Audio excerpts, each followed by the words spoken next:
বহু বছর আগের ঘটনা। কুড়িগ্রাম জেলার প্রত্যন্ত গ্রাম চর নিশানপুর। গ্রামের শেষ প্রান্তে মাঠের পাশেই থাকতেন রহিম মিয়া।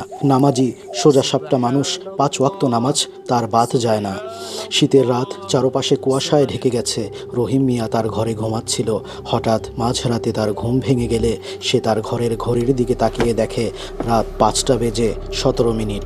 সে তাড়াহুড়া করে খাট থেকে নেমে ফজরের নামাজের প্রস্তুতি নেয়। অজু করে গায়ে শীতের চাদর জড়িয়ে রওনা দেয় গ্রামের পুরনো মসজিদের দিকে। মসজিদের সামনে দাঁড়িয়ে তিনি থমকে দাঁড়ান।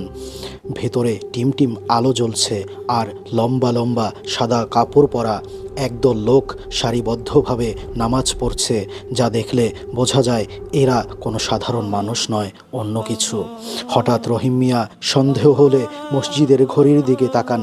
দেখেন রাত 3:15।